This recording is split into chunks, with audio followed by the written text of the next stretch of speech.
أعوذ بالله من الشيطان الرجيم. بسم الله الرحمن الرحيم.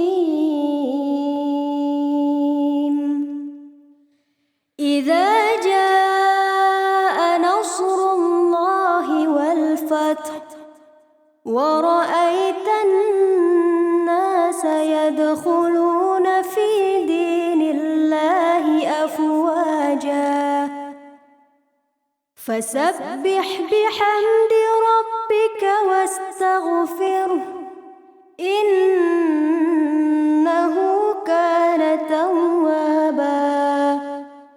صدق الله